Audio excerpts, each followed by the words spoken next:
Clínicas jurídicas.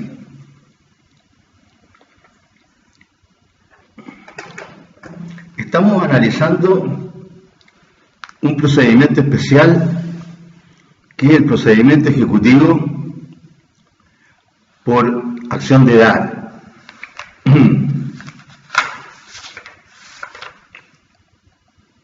Por obligaciones de edad, que aparece en el título primero del libro tercero de los juicios especiales. Ya nos habíamos referido a los títulos ejecutivos, en qué consisten, que los crea la ley, cuál era su concepto, etc. Habíamos hablado, ¿no es cierto?, de cuando el juez proveía la demanda ejecutiva y conjuntamente con proveer la demanda ejecutiva despachaba el mandamiento de ejecución en embargo. Entonces ahí se empezaba con la tramitación de los dos cuadernos estos que van, ¿no es cierto?, en forma paralela tramitándose. Entonces teníamos ya, esto sobre todo lo explico para la gente que no ha tramitado todavía, para que se hagan una idea. Entonces tenemos ahora, a diferencia del juicio ordinario, dos cuadernos en vez de uno. En el caso del juicio ordinario, como lo dije en su momento, podía que hubiera más de un cuaderno cuando se trataba de incidentes, ¿no es cierto?, que son cuadernos que se van agregando al cuaderno principal.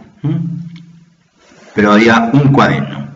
Acá tenemos dos cuadernos que van tramitándose en forma paralela. Más allá de que puedan haber algunas partes indirectas, los terceros, ¿no es cierto?, o que pudiera haber más de un ejecutado en este caso. Es decir, estamos hablando de dos procedimientos, o sea, un procedimiento, pero dos cuadernos que se van tramitando, van avanzando hasta llegar a la sentencia en forma paralela. Eso es lo que quiero que quede claro.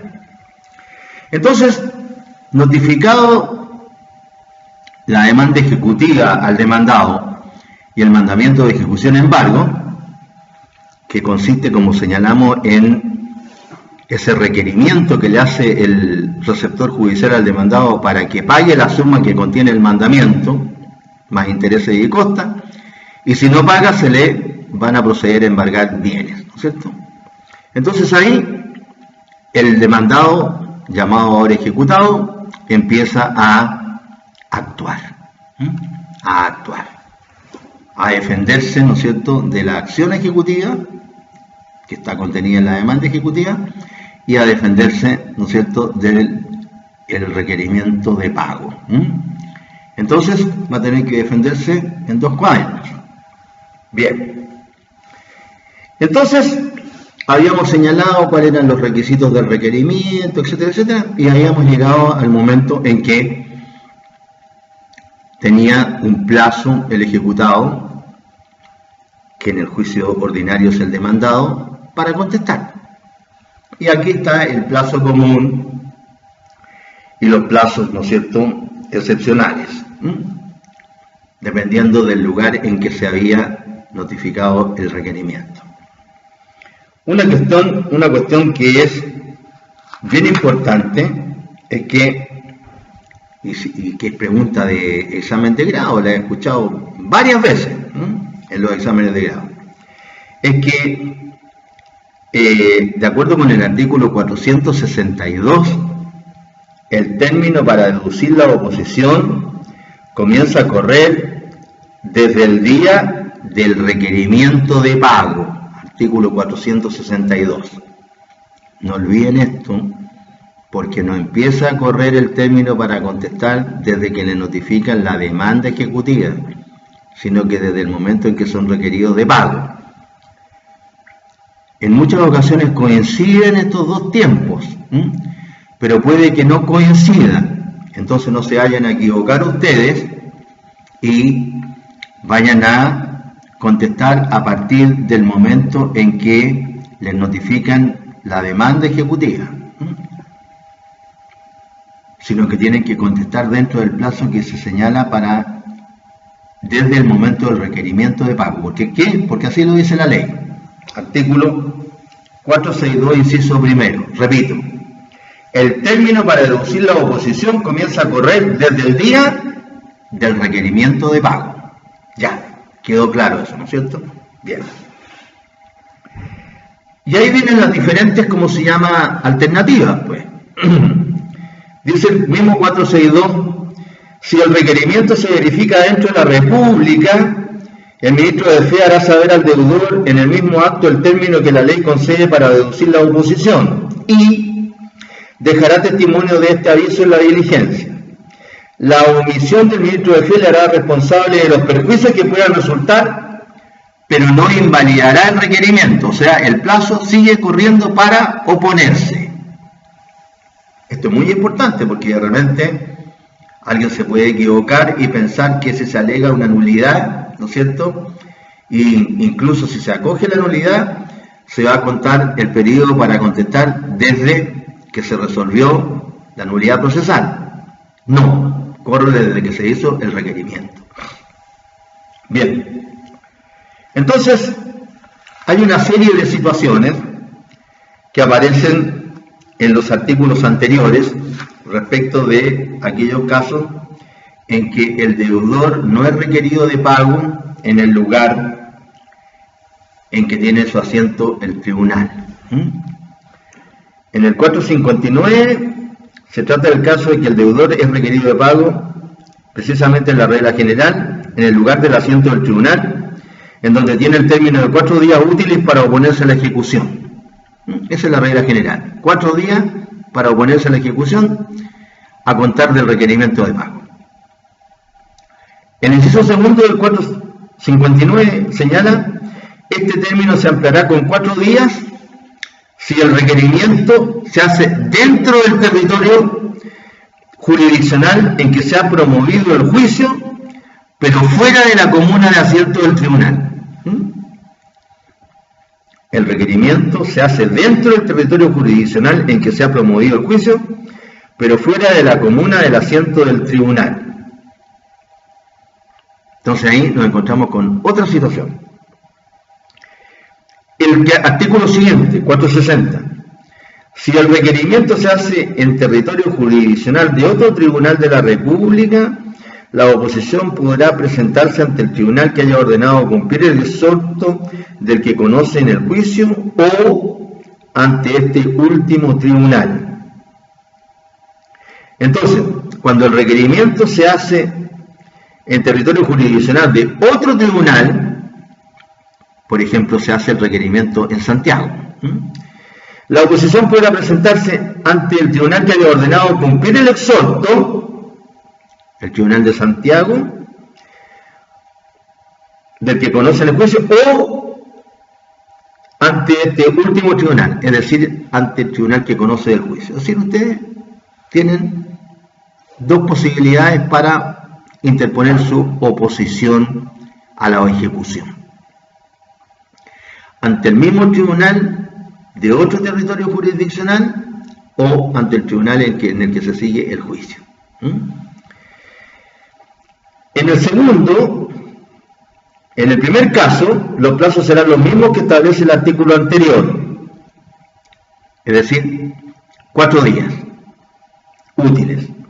En el segundo, cuando se hace el requerimiento ante otro tribunal de otro territorio jurisdiccional, pero uno se opone en el tribunal que sigue el juicio, en el segundo caso, el ejecutado deberá formular su oposición en el plazo fatal de 8 días, más el aumento del término de emplazamiento en conformidad a la tabla de que trata el artículo 259. O sea, si ustedes son ejecutados en un juicio que se está tramitando en Arica, los requieren de pago, ¿no es cierto?, en Santiago, ante otro por otro tribunal jurisdiccional que ha aceptado el exhorto. Entonces ustedes, si se oponen ante ese tribunal de Santiago, que es el ejemplo que le estoy poniendo, tienen 4 días nomás, 4 días. Pero si vienen a oponerse al tribunal que remitió el exhorto, que es el juzgado de Arica, tienen 8 días más el emplazamiento. De repente a lo mejor ha habido una modificación de plazo en este último tiempo, no sé, pero tiene un plazo mayor, eso es lo que importa. El tribunal exhortado se limitará a remitir la solicitud de oposición al exhortante para que éste provea sobre ella lo que sea de derecho. O sea, el tribunal exhortado se limita a hacer lo que hacen siempre los tribunales exhortados, hacer una especie de buzón, de correo, ¿no es cierto? Le presentan la oposición al tribunal exhortado, en Santiago, por ejemplo, y el tribunal exhortado remite la oposición hasta Arica. Y el juez de Arica es el que va a resolver sobre el caso. ¿Sobre qué caso? Sobre la oposición. ¿Quedó claro? Bien. Estoy leyendo las normas, ¿no? 460. Ahora, el 461 es cuando se verifica el requerimiento fuera del territorio de la República. La lógica nos dice que va a haber otro plazo mayor, ¿no es cierto? Si aquí estamos fuera del territorio de la República. Si se verifica el requerimiento fuera del territorio de la República, el término para deducir oposición será el que corresponda según la tabla que se refiere al artículo 259 como aumento extraordinario del plazo para contestar una demanda. O sea, tienen el plazo ordinario más el aumento que establece en la tabla de emplazamiento. Entonces, ¿qué queda importante de esta lectura de artículos?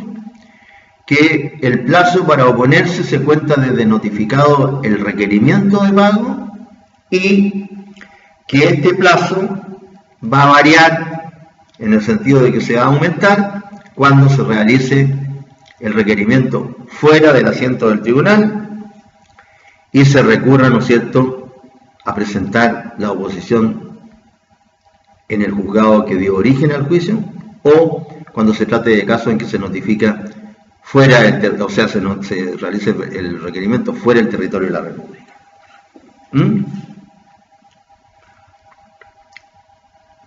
Agrega la ley que los términos estos, de 4 días o más, son fatales. Así lo dice el artículo 463. Los términos que se expresan en los 4 artículos anteriores son fatales. Bien, entonces ya tenemos clarito el plazo que tenemos para oponernos.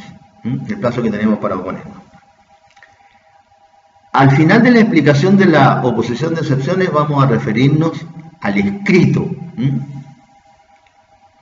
más o menos común que se hace de oposición a las excepciones. Así que mientras tanto vamos a ir en la parte procesal para después, como siempre, hablar del escrito. La oposición del ejecutado solo será admisible cuando se funden alguna de las excepciones siguientes. Hay 18 excepciones. Yo les adelanté que en estas 18 excepciones el legislador consideró tanto las excepciones de forma, es decir, ciertas excepciones que en el juicio ordinario son excepciones dilatorias, como las excepciones perentorias o de fondo, que tienen por objeto enervar, como dice la doctrina, o destruir la acción ejecutiva, o al menos destruirla en parte, cuando se alega el pago parcial, por ejemplo. Así que vamos ahora a hablar de las excepciones. Yo también les había adelantado que hay una cuestión muy importante, que es la exigencia que hace el artículo 465. En los siguientes sentidos. Dice, todas las excepciones deberán oponerse en un mismo escrito. Igual exigencia que hacía el 303 respecto de las excepciones dilatorias. Todas deben oponerse en un mismo escrito. Es decir, de las 18 excepciones que tenemos ahora, si yo puse una, o dos, o más, pero después se me ocurrió que podría haber opuesto otra y no la opuse, ya no se puede. Está claro, ¿no es cierto? No hay discusión sobre eso. Todas en un mismo escrito. Y además, de ponerlas todas en un mismo escrito, expresándose con claridad y precisión los hechos y los medios de prueba de que el deudor intenta valerse para acreditarlas. Los hechos y los medios de prueba que el deudor intenta valerse para acreditarlas. Por eso que normalmente los abogados utilizan un otro sí para referirse al menos a los medios de prueba. Y normalmente en un otro sí, los abogados cuando oponen excepciones, en un otro sí, ahí eligen el otro sí, ¿no es cierto? Los abogados colocan: sirva su sí a tener presente que para acreditar las excepciones opuestas a la ejecución, me valdré de todos los medios de prueba que me franquea la ley, coma, en especial de, 2 puntos, y enumeran todos los que les señala el artículo 400 y tanto, ¿no es cierto?, que señala los medios de prueba. Y ustedes colocan instrumentos, testigos, confesión, inspección personal del tribunal, informe de perito y presunciones. Y ahí cumplen con esta exigencia de señalar los medios de prueba. Porque si se le olvida señalar los medios de prueba que con las que intentan fundamentar las excepciones, y un abogado sabe de juicio ejecutivo, va a presentar un escrito en el que va a decir: solicita se tengan por no opuestas excepciones a la ejecución en la suma. O puede colocar también: solicita se declare inadmisible el escrito de excepciones. Cualquiera de las dos formas. SJL, individual auxiliar digo. Consta del escrito de excepciones que el ejecutado no dio cumplimiento al mandato imperativo contenido en el artículo 465, inciso primero, que exige o manda, es un precepto imperativo, que manda expresar con claridad y precisión los medios de prueba de que el deudor intente valerse para acreditar las excepciones. Y a lo mejor un juez que utiliza correctamente el primer argumento de interpretación de la ley que está señalado como primer argumento en el Código Civil, que es el argumento gramatical o literal, va a coger la petición de la otra parte y ustedes se van a quedar como ejecutados sin escrito de oposición a la ejecución. Lo que va a traer como consecuencia que después el abogado que solicitó que se declarara inadmisible el escrito de oposición de excepciones por no haber cumplido con haber señalado los medios de prueba en que intentaba fundamentarlas, después va a pedir, ¿no es cierto?, en conformidad, una vez que esté ejecutoriada esa resolución, evidentemente, va a pedir que se aplique el artículo 472, al cual también ya me he referido, que dice: si no se oponen excepciones, que sería el caso porque el juez declaró inadmisible el escrito de excepciones y la resolución quedó ejecutoriada, ¿no es cierto? Si no se oponen excepciones, se omitirá la sentencia y bastará el mandamiento de ejecución para que el acreedor pueda perseguir la realización de los bienes embargados y el pago de conformidad a las disposiciones del procedimiento de apremio. O sea, se acabó el juicio. Y el ejecutado perdió el juicio, va a tener que pagar lo que le están cobrando de inmediato prácticamente, porque le van a realizar los bienes que le hayan embargado. ¿Por qué? Porque el abogado no sabía juicio ejecutivo y no sabía que tenía que cumplir con este artículo al oponer excepciones. Ahora, como en todo, los jueces chilenos tienen sus propias interpretaciones, y a pesar de que el tenor literal o gramatical es la primera norma de interpretación, ¿no es cierto?, ustedes se lo saben de memoria, cuando el sentido de la ley es claro, no se desatenderá su tenor literal a pretexto de consultar su espíritu. Eso es lo que dice, ¿no es cierto? Bien. Pero claro, ustedes saben que en materia judicial, desafortunadamente en Chile, en todas las materias, no hay jurisprudencia.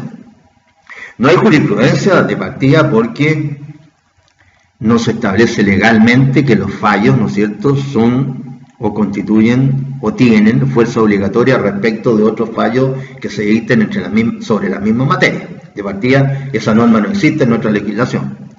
Pero ni siquiera existe esta jurisprudencia que emana de los fallos reiterados de los tribunales superiores de justicia. Porque los jueces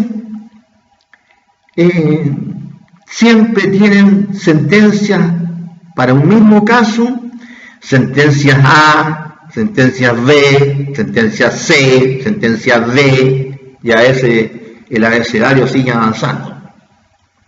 Y todo se enreda. Por eso que es tan complicado tramitar en Chile, porque nunca se sabe qué es lo que va a resolver un juez. Entonces, hasta en los casos más simples, como podría ser el caso, no sé, de el término de un contrato de arrendamiento de inmueble por no pago de las rentas. Ustedes tienen que ser muy meticulosos hasta en un juicio sencillo para cumplir con cada uno de los pasos que señala la ley. Por ejemplo, en el caso ese, acreditar, ¿no es cierto?, con buena prueba que el demandado no ha pagado al menos 2 rentas de arrendamiento para que se produzca el desahucio. Probarlo bien. Si tienen documental y si además pueden rendir testimonial, ríndanla. No partan de la base de que, como el contrato, si es que había contrato de arrendamiento por escrito y se señalaba que, como decía, que tenía que depositar la plata mensual en la cartola, en la cuenta corriente del arrendador, y con las cartolas que ustedes acompañan consta que no lo depositó en la fecha, porque a lo mejor al juez no le basta. Y a lo mejor tramitan el juicio y lo pierden. No hay jurisprudencia en Chile, partan de esa base. No hay. No hay fallos reiterados sobre los mismos hechos. De repente hay 2 casos y ya el tercero, ¿no es cierto?, ya la jurisprudencia se va para otro lado. Veanlo en relación con el Tribunal Constitucional, cómo se recurre a cada rato al Tribunal Constitucional. De donde más información viene, por ejemplo, es de Estados Unidos. Estados Unidos tiene, creo que actualmente, 320, 330 millones de habitantes, más los ilegales. Imagínense que en Estados Unidos solamente reconocidos hay 35 millones de mexicanos, reconocidos. Mexicanos nomás. Bueno, no sé cuántos habrán de otros países, sobre todo de Centroamérica, etc. Pero un país de 300 y tantos millones de habitantes. En Estados Unidos, la Corte Suprema está conformada por 9 jueces.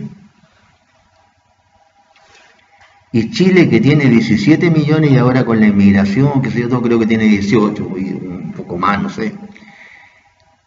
Hay 21 supremos. 330 millones contra 18. En Estados Unidos, 9 supremos y acá 21. 21. ¿Y por qué? Porque los fallos nunca siguen una línea, salvo, ¿no es cierto?, cuando se modifican por razones muy importantes un fallo que cambia la línea. Acá no. Entonces, por esa razón también es que la gente en esos países no llega y apela o no llega e interpone recursos de casación, etc. Porque los fallos, ¿no es cierto?, son contundentes, son claros, y se aplican para las mismas materias en el futuro, salvo, como digo, que hayan muy fundadas razones para o cambiar el fallo o darle un sentido distinto. Entonces acá, 21 Supremos contra 9 en Estados Unidos. Ahora mismo se produjo una vacante, se murió una señora, ¿no es cierto? Y hay que reemplazarla. Y es una cosa importante. Pero claro, las cosas se toman con seriedad en otros países. Acá no. Bien, entonces, no olvidarse de esto. Y no olvidarse de señalar con claridad y precisión los hechos con que el deudor intente valerse para acreditar las excepciones. Hay que ser clarito cuando uno describe la excepción. Hay que ser claro. Bien. Si no se cumple con este artículo, entonces se podría pedir, ¿no es cierto?, la inadmisibilidad de la oposición, o que se declare inadmisible la oposición, como ustedes quieran, o que se tenga por no presentar la oposición. Cualquier forma es buena. En el fondo es una nulidad procesal. Una nulidad procesal. Y señala este mismo artículo 465, no optará para que se deduzca la excepción de incompetencia el hecho de haber intervenido el demandado en las gestiones del demandante para preparar la acción ejecutiva. No optará para que se deduzca la excepción de incompetencia el hecho de haber intervenido el demandado en las gestiones del demandante para preparar la acción ejecutiva. Claro, se puede igualmente deducir la excepción de incompetencia del tribunal a pesar de que el juicio ejecutivo se haya iniciado con la gestión previa de preparación de la vía ejecutiva que yo le expliqué y que aparece en los artículos 435 y 436 del Código. Que cuando no se tiene un título, ¿no es cierto?, para preparar la ejecución, se puede citar a la presencia judicial, a reconocer firma o confesar deuda, ¿no es cierto? Ya. Si ahí participó el demandado oponiendo la excepción de incompetencia y se la rechazaron, por ejemplo, este hecho no indica que cuando le notifiquen la demanda ejecutiva no pueda de nuevo oponer la excepción de incompetencia. Eso es lo que está diciendo el artículo. Deducida esta excepción, podrá el tribunal pronunciarse sobre ella desde luego o reservarla para la sentencia definitiva. Bueno, en realidad debería el juez resolverla de inmediato, ¿no es cierto? Porque cosa que tampoco se hace siempre. A veces el juez dice, déjase para la sentencia definitiva, o sea, tramita todo el juicio para al final, ¿no es cierto?, darse cuenta de que no tenía competencia. Y a veces, ¿no es cierto?, se hace simplemente porque no hay tiempo, porque siempre el señor magistrado está escaso de tiempo. Entonces hay muchas cosas que no se hacen por escasez de tiempo. Bien, ahora, de este escrito de oposición, ¿no es cierto?, dice el artículo 466, del escrito de oposición se comunicará traslado al ejecutante, dándosele copia de él para que dentro de 4 días exponga lo que juzgue oportuno. O sea, cuando el ejecutado opone las excepciones, el juez tiene que darle traslado del escrito de excepciones al ejecutante, para que exponga lo que juzgue oportuno el ejecutante.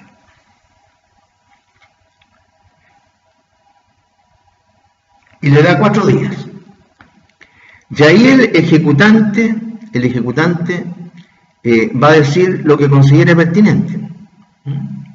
Es una especie como de réplica, una cosa así. Le da la chance el legislador al ejecutante para que se pronuncie sobre el escrito de oposición de excepción. Y la ley dice, en el inciso segundo del 466, vencido este plazo de 4 días, haya o no hecho observación el demandante, se pronunciará el tribunal sobre la admisibilidad o inadmisibilidad de las excepciones alegadas. Entonces, lo que comúnmente hace el ejecutante cuando se pronuncia sobre este escrito de oposición de excepciones del ejecutado, lo que normalmente es presentar un escrito que solicita se declaren inadmisibles las excepciones opuestas. Y ahí entonces le manifiesta su criterio al tribunal de por qué son improcedentes esas excepciones. Ahora, muchas veces el ejecutante no hace nada, deja que pase el plazo nomás. Es decir, le deja al juez la posibilidad de pronunciarse por sí solo sobre las excepciones que han sido opuestas. El ideal, como siempre, y sobre todo si tiene tiempo el abogado, es pronunciarse sobre el escrito de oposición de excepciones del ejecutado. Porque si sus argumentos son sólidos, basados en la ley y en los hechos, entonces podría el juez de inmediato declarar inadmisibles las excepciones y se acabaría el juicio. Entonces la ley señala esta situación en el inciso final del 466 y dice: si las estima inadmisibles, ¿qué? Las excepciones, después que dijo algo el ejecutante o no dijo nada. Si las estima inadmisibles o si no considera necesario que se rinda prueba para resolver, dictará desde luego sentencia definitiva. En caso contrario, recibirá a prueba la causa. Como en los tribunales hay funcionarios que están para resolver y para andar más rápido, normalmente, sobre todo cuando el ejecutante no se pronuncia sobre el escrito de excepciones, normalmente, ¿qué es lo que resuelve el funcionario? Se declaran admisibles las excepciones y se recibe la causa a prueba, fijándose como hechos controvertidos lo siguiente. Pum, pum, ya. Así que es importante que el ejecutante se pronuncie sobre el escrito de excepciones, porque ahí de repente el juez le encuentra motivo, ¿no es cierto?, plausible al ejecutante para declarar inadmisibles las excepciones y se ahorra todo el resto del juicio. Entonces, acá, como les decía adelante, se produciría la misma situación que establece el artículo 472, de cuando derechamente no opone excepciones el ejecutado, o las opone fuera de plazo, que es lo mismo que no oponer excepciones. Si no se oponen excepciones, se omitirá la sentencia y bastará el mandamiento de ejecución para que el acreedor pueda perseguir la realización de los bienes embargados y el pago, de conformidad a la disposición del procedimiento de apremio. Este artículo 472 coincide con el 466, inciso tercero o inciso final, que dice: si las estimen admisibles las excepciones o si no consideran necesario que se rinda prueba para resolver, dictará desde luego sentencia definitiva. En caso contrario, recibirá la causa prueba. O sea, el efecto del artículo 472 se produce igualmente en el caso del 466, inciso tercero, que es el que yo les señalaba antes. Bien, entonces tenemos, en este avance de la explicación del procedimiento, tenemos, ¿no es cierto?, que el juez declaró admisibles las excepciones opuestas y recibió la causa prueba, fijando los hechos controvertidos. Fijando los hechos controvertidos. Entonces ahora deberíamos referirnos al artículo 464 que ya mencionamos, que señala que el ejecutado solo puede oponer como excepciones las que señala este artículo. Las que señala este artículo. Y dice la ley: la oposición del ejecutado solo será admisible cuando se funde en alguna de las excepciones siguientes. En alguna. Es decir, puede ser una o pueden ser todas, o pueden ser algunas. Lo que sí tiene que ser alguna de estas excepciones y no de otras que no estén dentro de este artículo 464. Bien. Vamos diciendo entonces algunas palabritas respecto de estas excepciones. Las primeras 5 corresponden a lo que en el juicio ordinario hablábamos de excepciones dilatorias. En consecuencia, ¿no es cierto?, se puede solicitar el rechazo de estas excepciones, igual como que si fueran unas excepciones dilatorias. Lo que cambia, ¿no es cierto?, son los plazos. Pero es lo mismo en el fondo. Primera excepción: la incompetencia del tribunal ante quien se haya presentado la demanda. Ahí van a tener que aplicarse las normas pertinentes, ¿no es cierto?, para pedir la incompetencia del tribunal ante el que se presentó la demanda. Por ejemplo, si se trata de un pagaré o de un cheque o de una letra de cambio que se suscribió en Santiago, en Valparaíso, etc., podría haber motivo para decir que el tribunal de Arica, que es donde se presentó la demanda, no es competente para conocer de ese juicio ejecutivo. ¿Por qué? Porque o dice en la misma demanda, ¿no es cierto?, cuál va a ser el tribunal competente, o dice el contrato al que accede a lo mejor ese documento de crédito, letra de cambio, pagaré o cheque, o se puede probar que el juzgado era otro. Y entonces ahí el juez va a tener que pronunciarse sobre su competencia. Y esta excepción, en el caso de que se acoja, hace que en ese tribunal se termine el juicio. Porque va a tener que declararse el juez incompetente, ¿no es cierto?, y remitir los antecedentes al tribunal que corresponda o archivar la demanda, ordenando que el ejecutante concurra al tribunal que corresponde, lo cual puede provocar un tremendo problema al ejecutante si es que se equivocó al presentar la demanda, porque a lo mejor puede operar la prescripción o de la acción ejecutiva o de la deuda. Así que los errores en materia judicial y en materia procesal se pagan caro. Se pagan caro. Acá estamos hablando de la aplicación de la pura ley, nada más. Así que aquí hay que conocer la ley. Todo lo que sea materia procesal es conocer la ley. Hay abogados que se dicen expertos en nulidades procesales. Y cualquier cosa que ustedes se equivoquen, les plantan una nulidad procesal y la nulidad procesal a veces termina el juicio. Los hechos. Entonces ahí tenemos una excepción dilatoria, ¿no es cierto?, pero que puede producir efectos de perentoria porque puede terminar con el juicio, al menos en el tribunal donde se estaba tramitando la acción. Segunda excepción: la falta de capacidad del demandante o de personería o representación legal del que comparece a su nombre.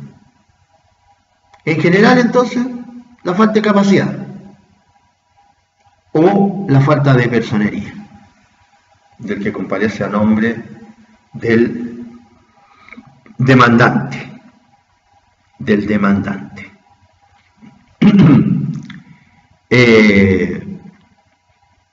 Claro, ¿no es cierto?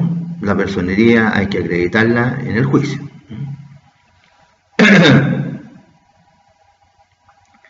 Se discute sobre ¿cómo se llama?, sobre esta personería. Bien. En tercer lugar, otra excepción dilatoria: la litispendencia ante el tribunal competente. Y aquí hay un agregado que es propios de este juicio ejecutivo. La litispendencia ante el tribunal competente, siempre que el juicio que le da origen a la litispendencia haya sido promovido por el acreedor, es decir, por el ejecutante, sea por vía de demanda o de reconvención. En el caso de la excepción dilatoria del 303,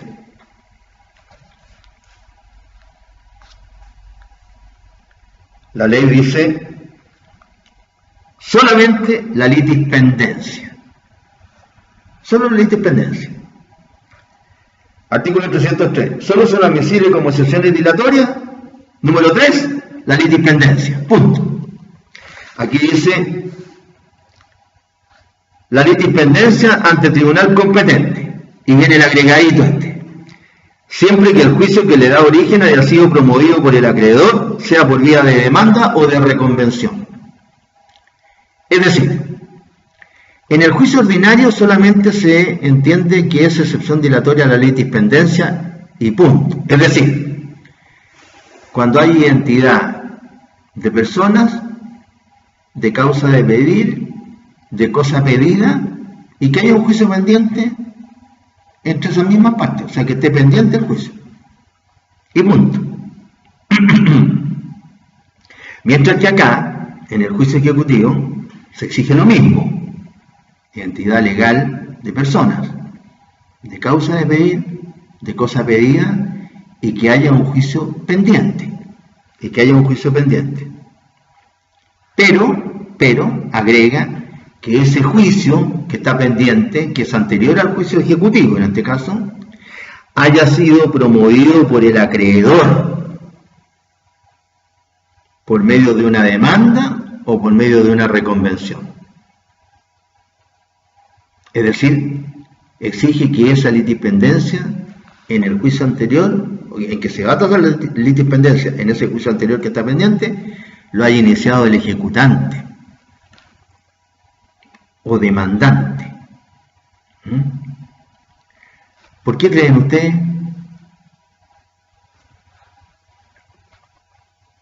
¿No se le ocurre a nadie? Bueno, porque si no sería re fácil interponer esta excepción. Bastaría que el ejecutado se noticiara, el ejecutado, no el ejecutante, que es el que puede poner esta litispendencia, o sea, el que puede iniciar el juicio. Bastaría que el ejecutado se noticiara de que el ejecutante le va a presentar el juicio ejecutivo para que le presentara una demanda,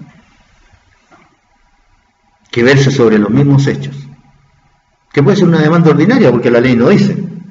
La litispendencia ante el tribunal competente, siempre que el juicio que le da origen haya sido promovido por el acreedor, sea por vía de demanda o de reconvención. No dice la litispendencia ante el tribunal competente siempre que el juicio ejecutivo o el juicio ordinario o los dos. No dice nada. Puede ser cualquier juicio.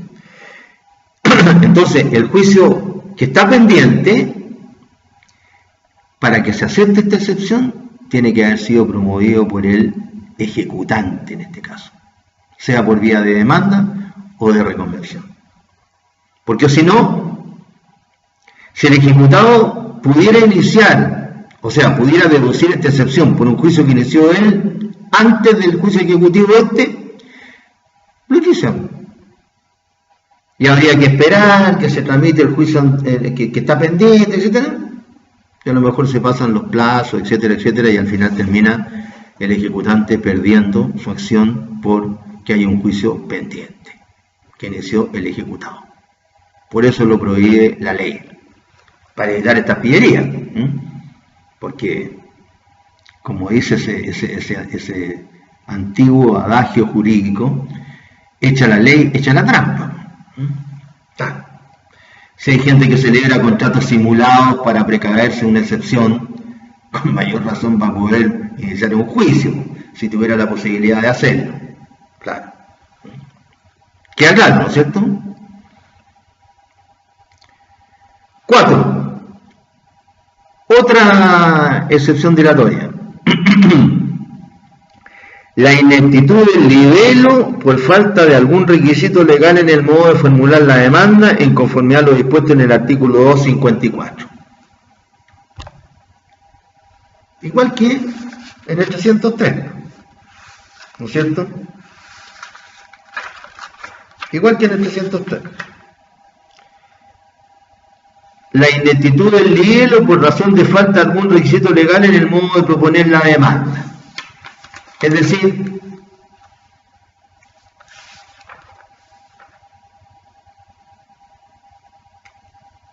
no exposición de los hechos y fundamentos de derecho, o no exposición clara de los hechos y fundamentos de derecho, o enunciación contradictoria de los hechos y fundamentos de derecho, o no coherente, como ustedes quieran, porque se entiende que si hay contradicción entre los hechos que relata, ¿no es cierto?, el ejecutante, entonces se entiende que no hay exposición de hecho. Lo mismo ocurre con los fundamentos de derecho. O no hay enunciación precisa y clara consignada en la conclusión de las peticiones que se someten al fallo del tribunal. Claro. Si no existe eso, ¿no es cierto?, se puede pedir, o mejor dicho, deducir la excepción dilatoria de falta de alguno de los requisitos legales en el modo de proponer la demanda. Por eso que cuando ustedes presentan su demanda ejecutiva tienen que ser claros en la exposición de hechos, que muchas veces son cortos, pero son claros los hechos. Están de manera sintética expuestos, pero son claros. Y lo mismo los fundamentos de derecho.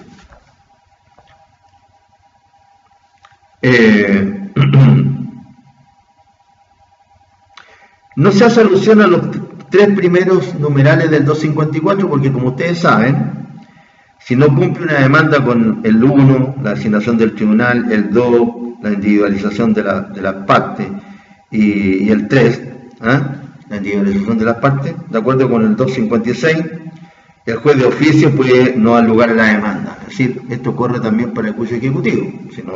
Si no están esas tres designaciones elementales, ¿no es cierto?, desde el punto de vista legal, entonces el juez puede de oficio decir, oiga, no se da lugar a la demanda por tal cosa. También en el juicio ejecutivo. Bien. También el beneficio de excusión o la caducidad de la fianza, ¿no es cierto? También la excepción del artículo 303.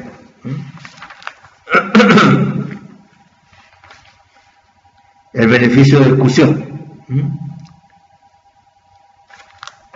No se refiere el 303 a la caducidad de la fianza. Aquí sí que se refiere. Bueno, esto lo saben ustedes, ¿no es cierto? El beneficio de excusión, la obligación que tiene el ejecutante de ¿cómo se llama?, de dirigirse primero en contra del deudor principal y después en contra del deudor secundario o accesorio, como ustedes quieran llamarlo. El que afianza. ¿A quién? ¿A quién se afianza? Afianzar es como apoyar, ¿no es cierto? ¿A quién se afianza? Al deudor principal. Entonces el beneficio de excusión le dice, oiga, mire, primero dirija esa opción, o en lenguaje más simple, cóbrele primero al deudor principal, después, dependiendo de cómo le haya, me cobra a mí. Eso es. O la caducidad de la fianza. Claro, si la fianza ya no corre, porque caducó, se puede alegar también esta excepción, ¿no es cierto?, como oposición al juicio ejecutivo. No hay fianza.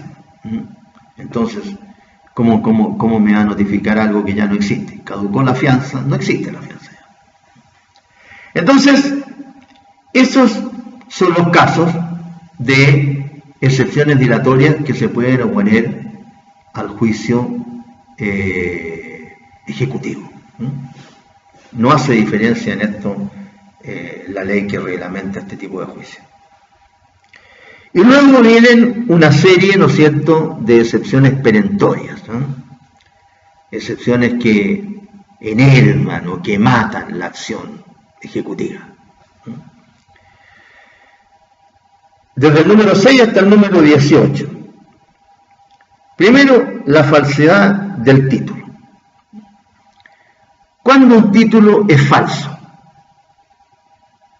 Cuando no es auténtico. Normalmente, no siempre, pero normalmente, o dicho de otra manera, en la mayoría de los casos, ¿no es cierto? Cuando un título es falso, es objeto, ¿no es cierto?, de una falsedad documentaria que está sancionada por la ley penal. Normalmente, puede que haya sido la falsedad concebida, ¿no es cierto?, fuera del ámbito penal, pero son los menos de los casos. Normalmente hay falsedad material o falsedad ideológica.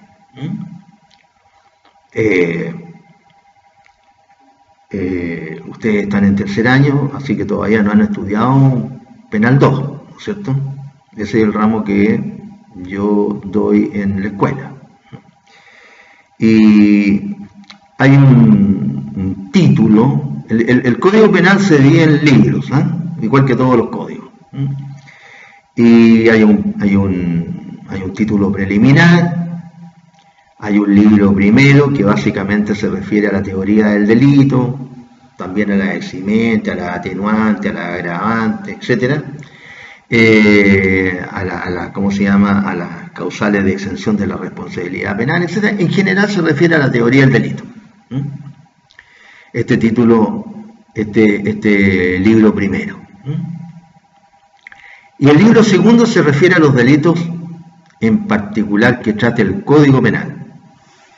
Porque hay una serie de leyes penales especiales que están tratadas, delitos que están tratados en leyes especiales, penales, y que deben constituir una mayoría respecto de los delitos que trata el Código Penal. Que aproximadamente, o sea, van de partida entre el artículo 106 y el artículo anterior al que empiezan las faltas, en el 494. Pero antes del 494 hay también unos artículos referentes a una causal de exención de responsabilidad penal respecto de los familiares, hay otras que se refieren a situaciones que no constituyen delito, etc. O sea que entre el 106 y el 490 más o menos, deben ser unos 290 artículos más o menos, menos de 300 que hay en el Código Penal, delitos, tipos penales, tipos legales penales.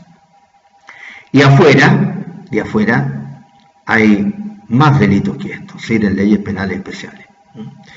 Y los tratamos cuando estudiamos el libro segundo del Código Penal, que empieza, ¿no es cierto?, con los crímenes y simples delitos contra la seguridad exterior o soberanía del Estado, después título segundo contra la soberanía interior del Estado, después contra los derechos garantidos por la Constitución, después, etcétera, etcétera, etcétera, hasta el título 10, que termina con los cuasi delitos.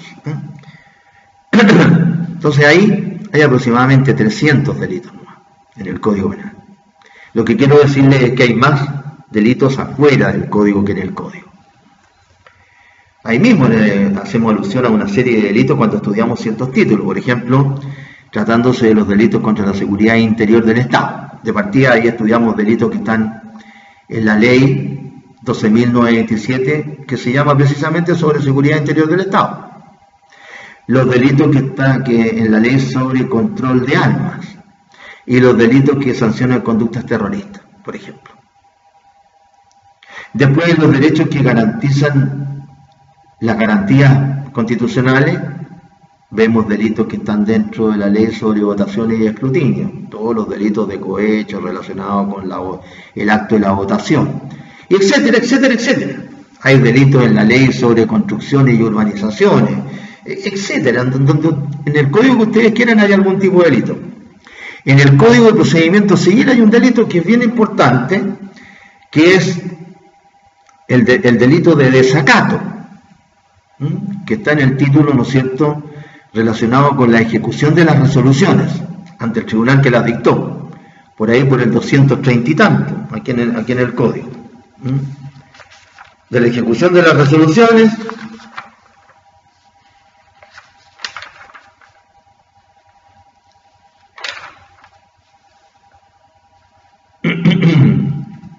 la ejecución de las resoluciones.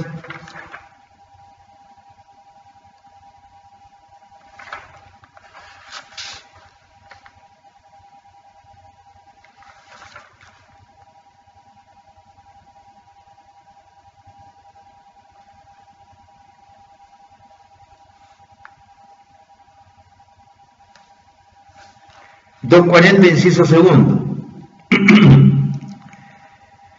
¿Qué dice el 240 en el inciso primero? Dice, cumplir una resolución, el tribunal tendrá facultad para decretar las medidas tendientes a dejar sin efecto todo lo que se haga en contravención a lo ejecutado.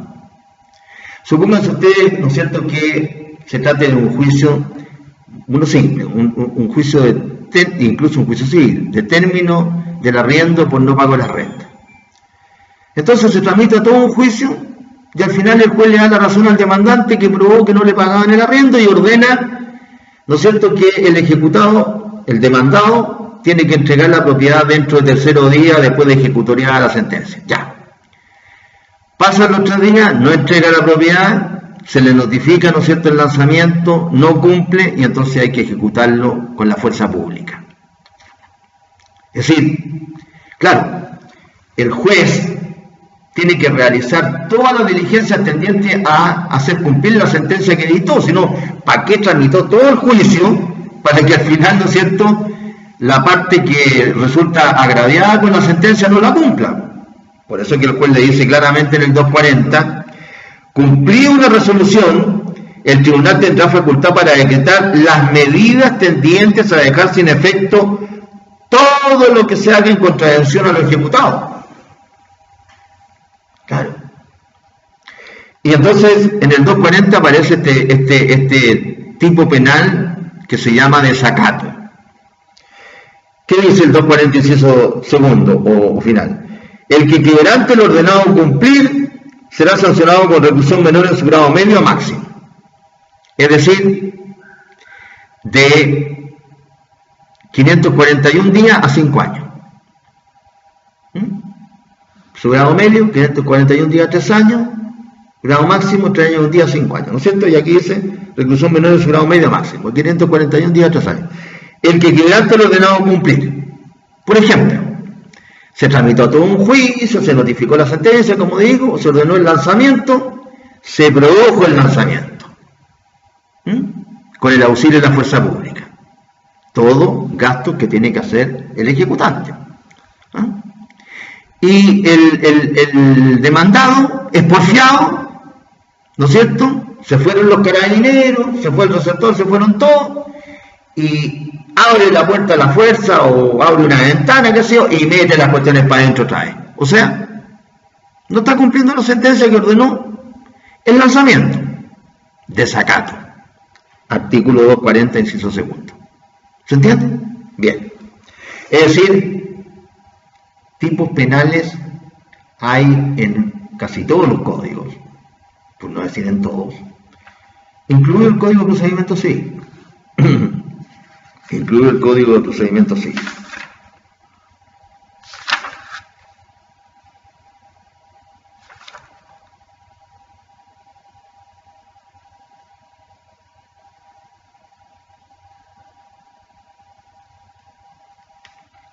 Incluso en el 297 del mismo Código de Procedimiento Civil hay otra norma que se refiere a delitos penales.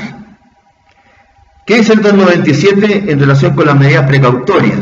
Dice, cuando la prohibición recaiga sobre bienes raíces, se inscribirá en el registro del conservador respectivo y, sin este requisito no producirá efecto respecto de terceros. Inciso segundo del 297. Cuando verse la prohibición, ya no sobre inmuebles que hay que inscribirlo, sino que cuando verse la prohibición sobre cosas muebles, solo producirá efecto respecto de los terceros que tengan conocimiento de ella al tiempo del contrato. Pero el demandado será en todo caso responsable de fraude si ha procedido a sabiendas, es decir, con conocimiento, es decir, con dolo. Se está refiriendo a un tipo penal, un tipo de fraude. Es decir, repito, más allá del Código Penal, hay un montón de tipos penales que superan a estos 300 más o menos tipos, un poco más, porque hay algunos tipos legales que en un solo artículo contienen más de un delito, como puede ser el caso, ¿no es cierto?, de los delitos de tortura cometidos por funcionarios públicos o por particulares en contra de personas, o el delito de apremio ilegítimo, o tratos crueles, inhumanos o degradantes, que también tienen varios tipos penales dentro de un mismo artículo. Así que eso es lo que supone, ¿no es cierto? Estamos hablando ahora de las excepciones, lo que supone normalmente la falsedad del título, porque ahí empezamos.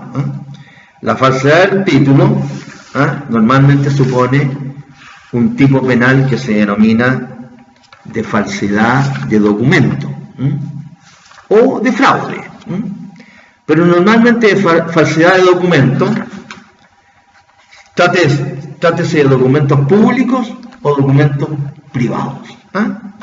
Que puede ser el caso de la falsedad material o real o de la falsedad ideológica. El caso de la falsedad material o real ocurre cuando se finge un documento auténtico, que no lo es. Por eso que se dice, se finge un documento auténtico. No es el auténtico. Se hace aparecer como auténtico.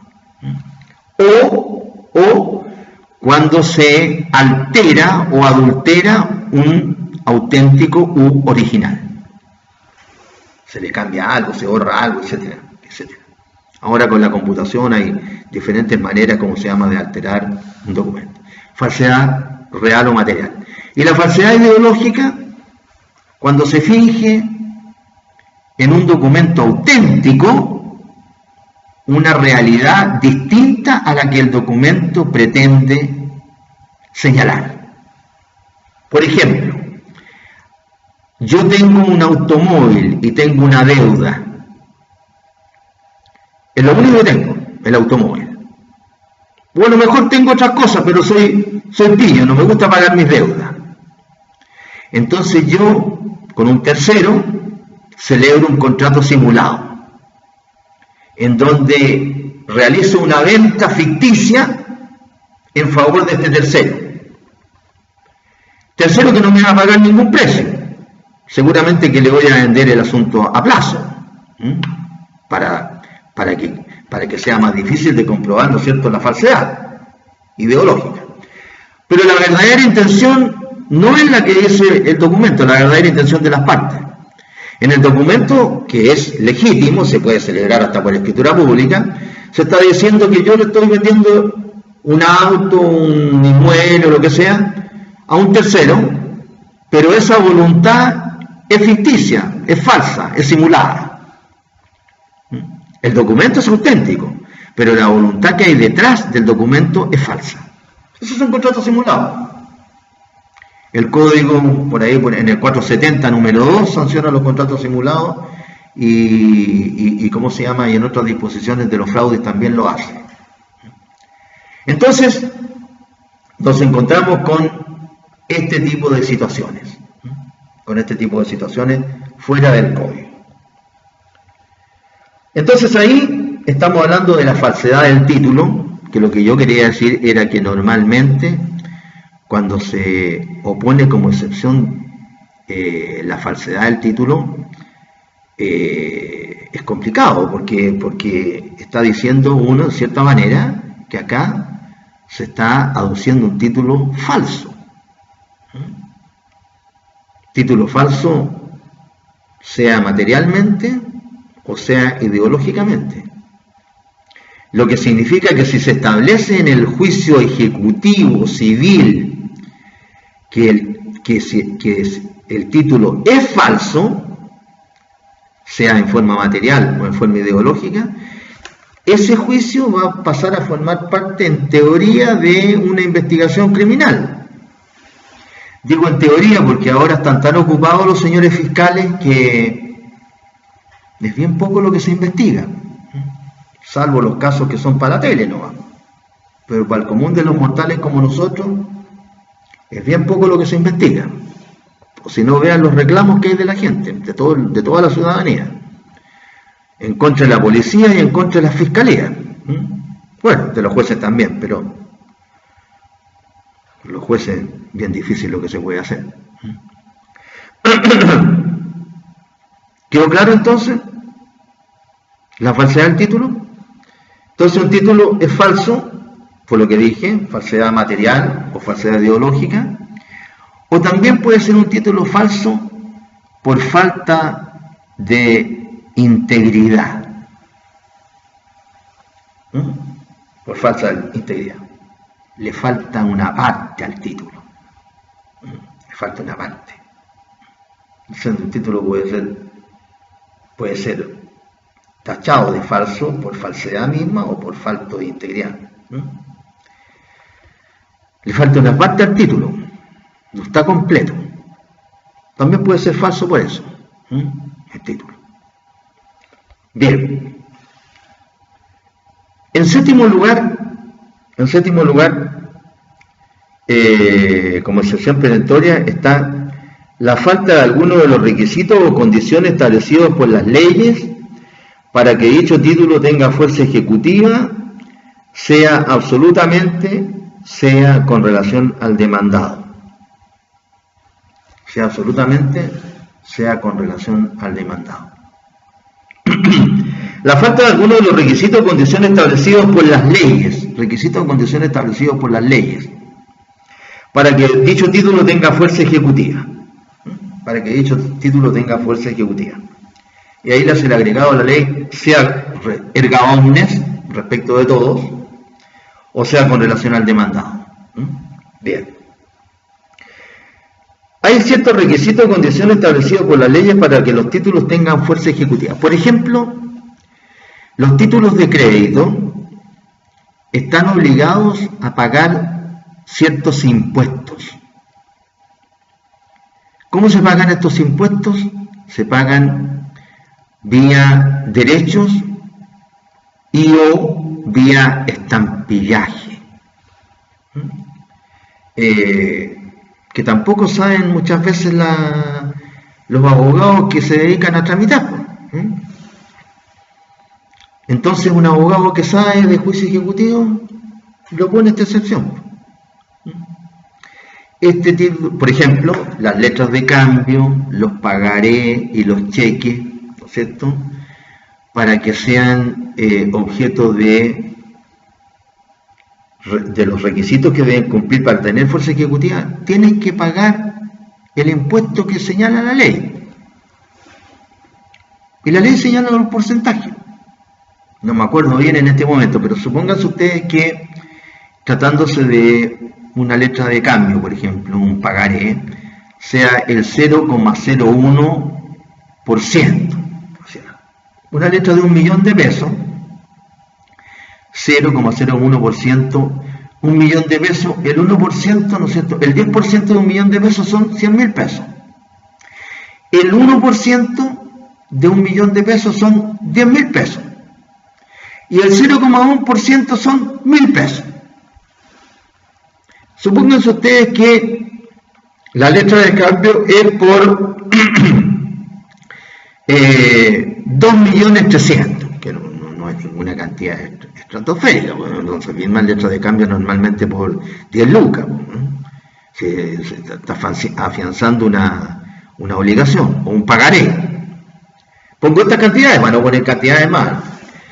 Si son 2.500.000 la letra de cambio, el 0,1% son, si eran como se llama, 10.000 el 0,01, y son, en el caso de 1.000.000, son 2.500.000, son 25.000. Entonces tiene que tener en estampilla 25.000 pesos. Lo dice la ley, hay una ley específica sobre eso. También puede ocurrir que, ¿no es cierto?, para que tenga mérito ejecutivo, una letra de cambio, un pagaré o un cheque, ¿no es cierto?, se firme por el aceptante ante notario. Entonces, en ese caso, no solamente hay que pagar el estampallaje, sino que además hay que pagar los derechos del notario. Y en ese caso va a ser el notario mismo el que va a cobrar sus derechos, como luego los notarios por poner la firmita nomás, cobra sus derechos, ¿cierto? Y él mismo se va a encargar de colocar el impuesto, que se lo va a cobrar a la parte también. No va a hacer la paleteada el notario. Imagínense un notario haciendo una paleteada. Cuando los notarios son cajas registradoras de plata. Porque aquí en Chile nunca se ha querido establecer el sistema que existe desde que tengo uso y razón de derecho en países que son como nosotros, en el caso del Uruguay, en donde en el Uruguay cualquier abogado que dé un examen sobre derecho notarial y que además rinda fianza, ¿no es cierto?, la fianza que le exige la ley, puede ejercer como notario. Entonces hay muchos notarios. ¿Y qué es lo que pasa cuando se cumple ese principio económico de la competencia? Bajan los precios, ¿no es cierto? Y además se atiende mejor. Pero acá no, acá cuántas veces se ha tratado de reglamentar el uso del notario, y ahí seguimos igual, desde que yo entré a estudiar leyes. Igualito, no habría un pelo, ni respecto de los notarios, ni respecto de los conservadores, no habría un pelo. Por eso que la gente ahora está reclamando por todo, porque han pasado muchos años que la gente está diciendo, oiga, cambien esto, cambien esto otro, y no pasa nada. Y además que son asuntos que nos interesan a todos. Aquí no hay color político ni una cosa, asuntos que nos interesan a todos, y no se cambia. Imagínense ustedes que el conservador de bienes raíces de Santiago, de hace muchos años, yo les doy estos datos por tantos años ejerciendo la profesión, por eso se los doy, porque a lo mejor ustedes no lo saben. El conservador de bienes raíces de Santiago, claro, los conservadores de bienes raíces de regiones ganan menos, pero ganan re harto también. El conservador de bienes raíces de Santiago es el funcionario público, porque realiza una función pública, es el funcionario público que a nivel individual paga más impuestos que todas las personas a nivel individual. Imagínense. Estamos hablando de más de 100 millones de pesos de sueldo mensual. ¿Qué tal? Y mal servicio, además. Pésimo servicio. Van ustedes al conservador de bienes raíces de Santiago, ni siquiera consideremos la pandemia ahora. Hay mesones para pedir hora y después para esperar, para que le pasen el libro y para que usted busque. Horrible el sistemita. ¿Y por qué todo sigue igual? Y si alguien reclama, ¿no es cierto?, se dice, no, es que no sé, porque es rebelde, o que habla mal en contra de los demás, o que no, es la realidad. Y claro, y muchos hijos de ministros de la Suprema o parientes de la Suprema terminan todos de conservadores o de notarios, etc. Se pelea a muerte por esos cargos. ¿Por qué? Por el billete nomás, nada más. Ni siquiera hay cursos de derecho notarial. ¿Para qué decir magíster? Para optar a esos cargos. Solamente hay que tener un buen padrino, ¿no es cierto?, en algunos de los poderes del Estado. Y listo. Claro, no crean que lo digo por picado, porque yo no soy notario, que eso nunca me interesó. Afortunadamente me las pude arreglar bastante bien y mantener a mi familia ejerciendo la profesión. pero es una vergüenza en la realidad. Sobre todo para gente que gana poco, para funcionarios que ganan tan poco, sobre todo. Así que tenemos que cumplir con ese pago. Así que ojo ustedes, el día de mañana cuando tengan que cobrar una letra, un pagaré o un cheque, averigüen, se vayan a la ley sobre, ¿no es cierto?, estampillas, papel sellado, que aunque estén un poco pasados de moda, no están derogadas. Entonces vayan a la tesorería cuando sepan cuánto es lo que tienen que pagar y ustedes se lo van a cobrar al cliente, ¿no? Y le dicen, oiga, mire, aquí hay que ponerle tanto a la letrita esta, ¿no?, para eso. Fíjense, por ejemplo, que no sé, esto es contravención, no sé, hay gente que no sabe, sí, siempre hay gente que no sabe, pero los abogados no, pues los abogados tenemos que saber. ¿Sabían ustedes que cuando se trata de un arriendo de un inmueble y el arrendador le da el recibo de pago mensual al arrendatario, ese recibito tiene que llevar un impuesto? ¿No sabían? Bueno, ahora lo saben. ¿Conocen ustedes algún arrendador que cuando le da el recibo al arrendatario le ponga algún impuesto? Yo no he conocido nunca. Yo no he conocido nunca eso. A lo mejor soy yo que ando por otras pistas, no sé. Pero de todos los arrendadores que conozco, no hay ninguno que le dé el recibo con el impuesto, para el fisco. Porque esa estampillita, aunque sean lucas, como dicen ustedes. Lucas. No se lo ponen. Entonces, pero ustedes en un juicio tienen que cumplir con el pago del impuesto de estos documentos. Porque si no, un abogado que conoce la ley, ¿no es cierto?, les va a poner esta excepción. Les va a poner esta excepción. ¿Y qué es lo que dice la ley? Dice: la falta de algunos de los requisitos o condiciones establecidos por las leyes para que dicho título tenga fuerza ejecutiva, sea absolutamente, sea con relación al demandado. Ya, absolutamente. Entonces, ustedes cuando iniciaron el juicio, el juez ya hizo el examen, el examen este que yo les comentaba en la clase anterior, ¿no es cierto?, de admisibilidad del título. Dice el 441, ¿se acuerdan cuando les dije que el juez por sí solo el que examina el título porque se lo dice la ley?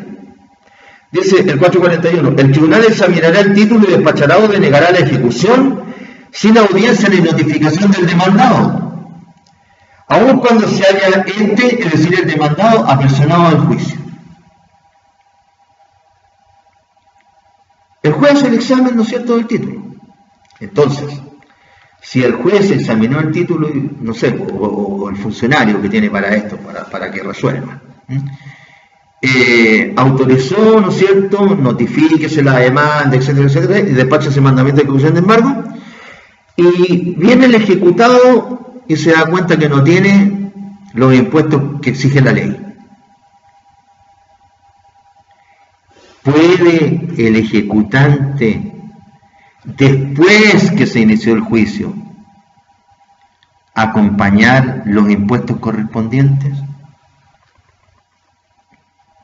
No se preocupen de la jurisprudencia, porque seguramente que hay jurisprudencia que dice que sí puede acompañarlo después, otra que dice que no puede acompañarlo después, otra que dice que sí puede, pero hasta antes de, otra que dice que no puede, pero después de, etc. ¿Qué es lo que piensan ustedes? Porque jurisprudencia van a encontrar de todo tipo, como en todo. O sea, no hay jurisprudencia, y partamos de ahí. Entonces, ¿qué es lo que les puede pasar a ustedes como ejecutantes? Que no sacan nada después con los impuestos. Ya perdieron el juicio ejecutivo. Entonces, el abogado del ejecutado que sabe, se va a ganar unos honorarios re facilitos.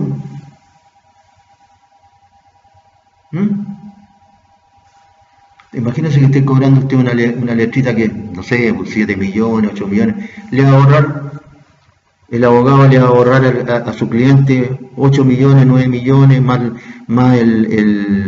los honorarios, ¿no es cierto?, las costas, le va a ahorrar 10 millones, por ejemplo.